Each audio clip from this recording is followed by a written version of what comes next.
After my miscarriage, my husband's sister told me, "At least now you won't mess up another life." My husband said coldly, "Maybe it's for the best." I didn't cry. I just reached for the envelope hidden in the drawer, and their lives were never the same again. I'm 35. I live in Dayton, Ohio. I lost my baby 5 months ago.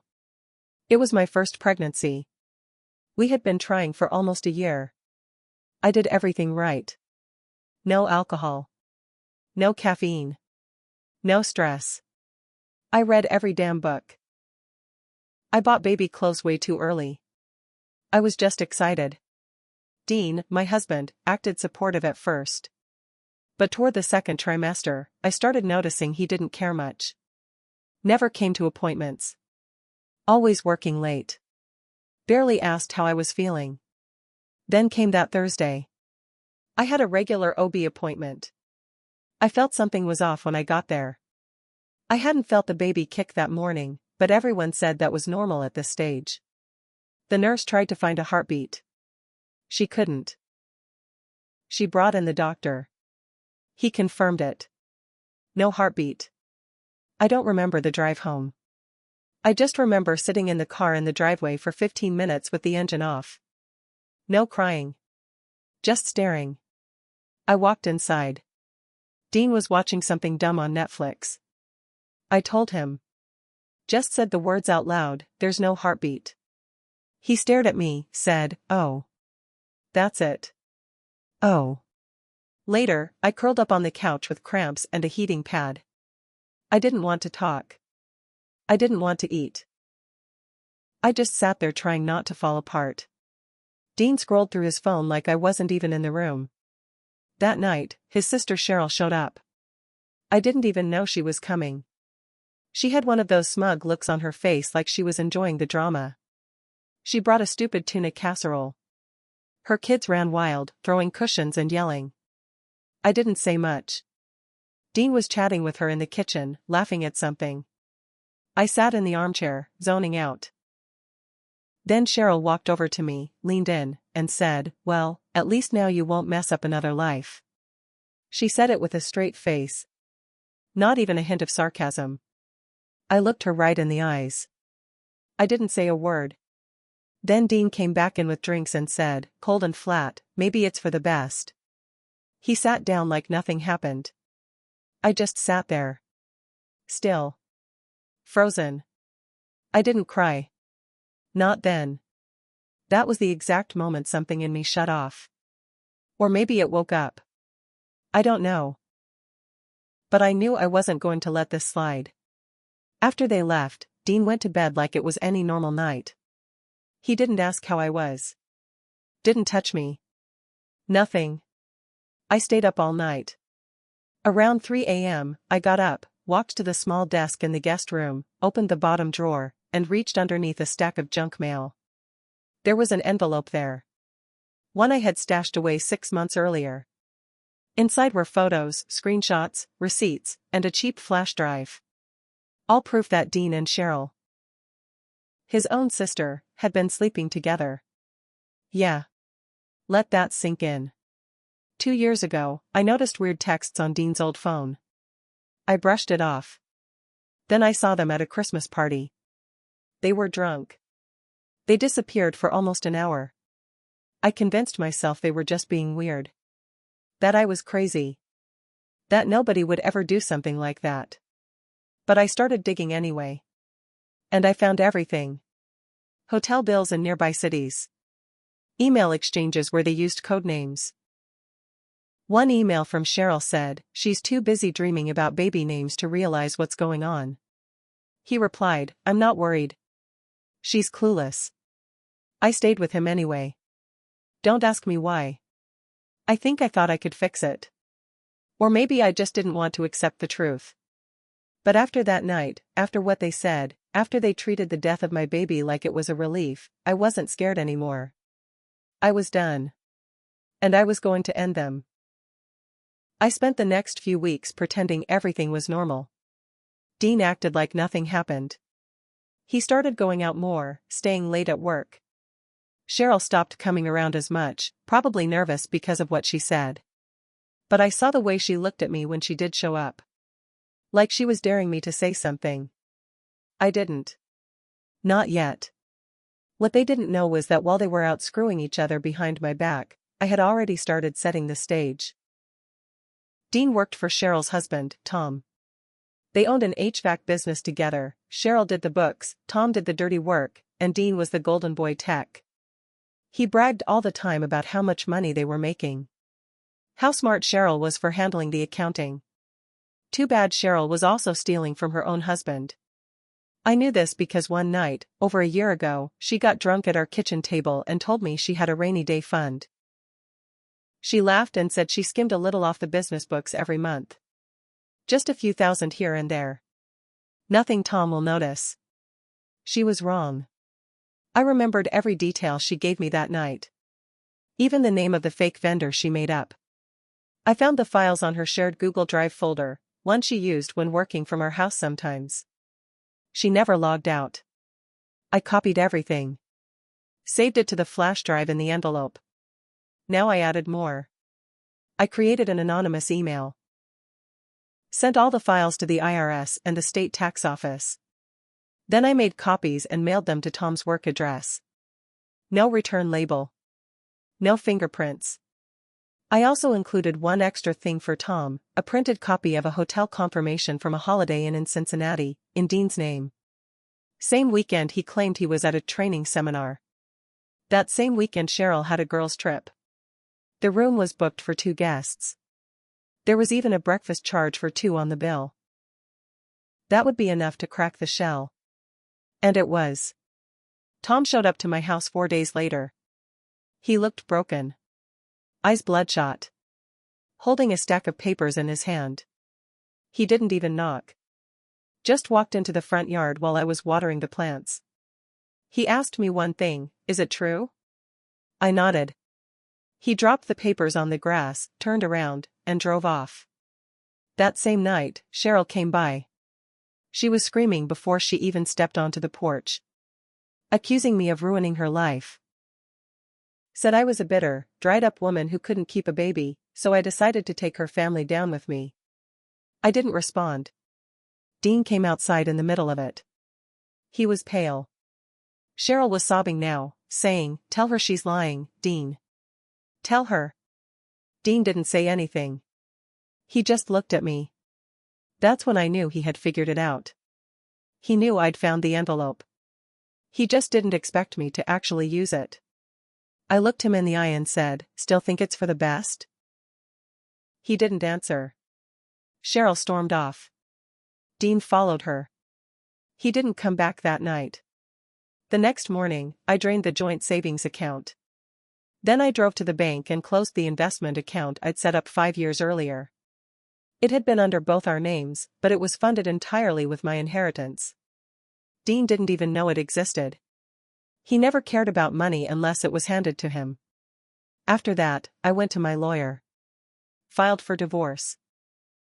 Next day, Dean was served while sitting in the parking lot of Cheryl's office. According to my lawyer's assistant, he went white as a sheet. Then he tried to argue with the server, but it was already done. That was just the start. The thing about burning someone's life down is, you better be damn sure they don't have anything left to burn you back with. I wasn't worried. Because I knew every single card Dean and Cheryl had, and I had already shredded them. But I wasn't done. 3 weeks after the divorce papers were served, Dean called me. I didn't pick up. He left a voicemail, angry, desperate. Said he was going to fight for what he was owed. Said he'd make sure everyone knew I was unstable, that I'd lost the baby because I was too selfish to take care of myself. That was low, even for him. So I went a little lower. I knew something he didn't. Cheryl's oldest daughter wasn't biologically Tom's. She was Dean's. I found out almost a year ago, by accident. Cheryl's old phone was sitting on my kitchen counter when she ran upstairs to help one of the kids. A message popped up from someone labeled G. It said, "Did Tom ever find out who the real dad is?" I scrolled back. Couldn't help it. Found the thread. Turns out, Cheryl had confessed to a friend during a rough patch that her first child, born just months after she and Tom got married, was actually Dean's. She had been sleeping with both men around the same time, and the timeline matched. She just never told either of them. I screenshotted it. Saved it. I never planned to use it. But now? It was time. I printed the screenshots, slipped them into a small envelope with no return address, and mailed them to Tom.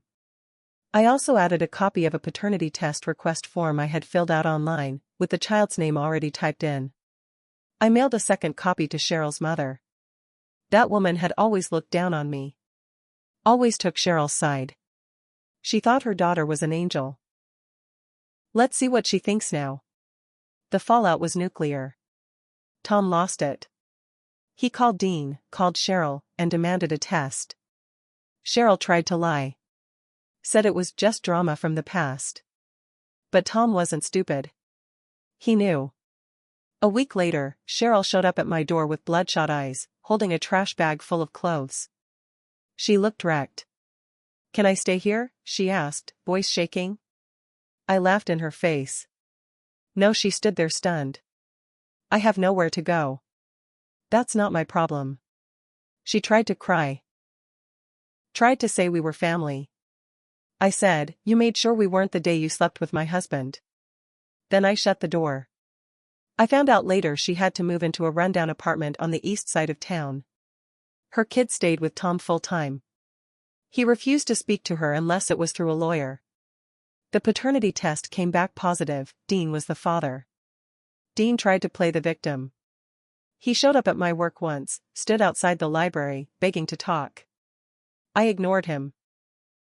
My boss called security. He left after they threatened to call the cops. I thought it would stop there. But then I got a letter in the mail. From Dean's lawyer. He was trying to sue me for emotional distress and intentional sabotage of his livelihood. He wanted money. It was so pathetic I actually laughed. I handed the letter to my lawyer.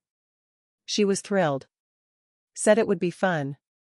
We filed a counterclaim. We attached all the evidence: affair, emotional abuse, financial misconduct, everything. We even added a harassment claim from when he showed up at my job. Dean's case got thrown out. Mine went forward. He was ordered to pay my legal fees. He tried to dodge it, but Ohio doesn't play when it comes to court-ordered payments. Now his paycheck gets garnished. Every month, a piece of whatever crap job he's doing gets wired directly to me. He's stuck in a one-bedroom apartment above a liquor store. Cheryl doesn't speak to him anymore. She blames him for ruining everything. He blames her right back. I still haven't said a word to either of them since the day I slammed that door in Cheryl's face. But I'm not done yet. Because there's still one card I haven't played. The last card I held wasn't about money, or infidelity, or even the baby. It was about the truth. See, Dean and Cheryl weren't just selfish. They were reckless. And I wasn't the only person they had stepped on. After everything went down, the affair, the business fallout, the custody mess, I started hearing from other people. Quietly. At the grocery store. At church. Even an old coworker messaged me on Facebook. Turns out, Cheryl and Dean had been manipulating people for years. Cheryl borrowed money from 3 different moms in her kids' PTA group. Thousands. Promised she'd pay them back when business picked up. Never did. Dean had a habit of fixing HVAC systems for elderly homeowners who didn't know any better. He'd replace working parts and charge triple. I found out one lady had to remortgage her house after he told her she needed a full replacement system, when all she needed was a new filter. I collected statements from 5 different people. I even visited 2 of the older women myself, with their permission, and recorded what they told me. Then I filed a formal complaint with the state licensing board. Dean lost his HVAC license 2 months later. He went ballistic. Sent me a text calling me a monster with no soul.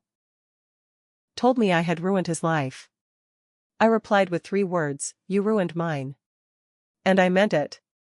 I had lost a child. My first and maybe only baby. And instead of holding me, instead of protecting me, he sat next to his sister and said, maybe it's for the best. That phrase echoed in my head for months. Every time I doubted myself. Every time I wondered if I had gone too far. Then I remembered how cold their eyes were. How small they made me feel. How they acted like my pain was an inconvenience. So no, I didn't go too far. I waited. I planned.